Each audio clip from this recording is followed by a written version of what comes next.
by Shankar Singh. biharmasti.in.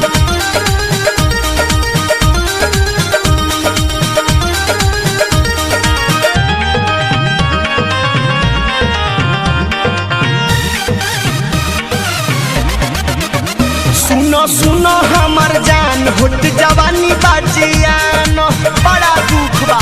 सुनो सुनो हमर जान होत जवानी बाजियान भइले भइले सुख जाई पाछे होई ना नेवान भिजा के राख। अरे जोरत जवानी के फरावा ठापिया जोरत जवानी के फरावा ठापिया त लेके चल गइला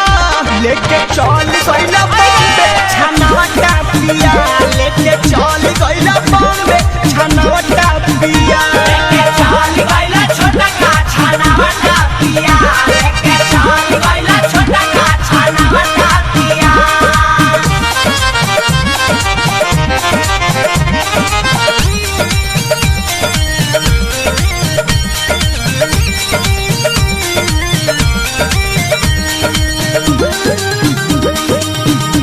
अरे रहिता जे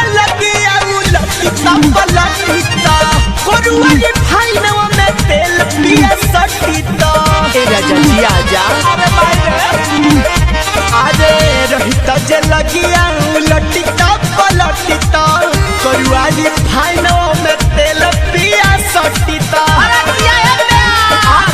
रख मन होइती अगरावटा पिया हो मन हमर होइती अगरावटा पिया त लेके चल गइला बहरा छनावटा पिया त लेके चल गइला बहरा छनावटा पिया लेके चल गइला बहरा छनावटा पिया लेके चल गइला बहरा छनावटा पिया। biharmasti.in.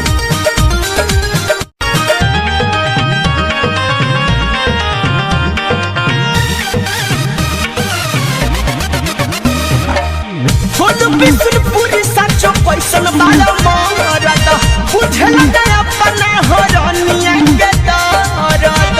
ए राजा जी कैसे समझतनी ए बोलू बिशुनपुरी साचो पैसन बाला मरद बुझला गया अपना हरनिया के दरद।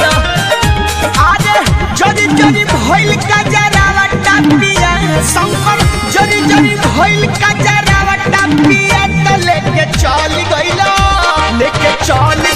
बॉम्बे छनावा टापिया त लेके चल गइला बॉम्बे छनावा टापिया लेके चल गइला बॉम्बे छनावा टापिया लेके चल गइला बॉम्बे छनावा टापिया।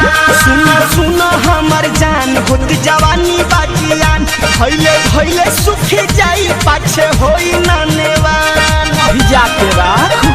अरे जोरत जवानी के फरावा ठापिया जोरत जवानी के फरावा ठापिया त लेके चल गइला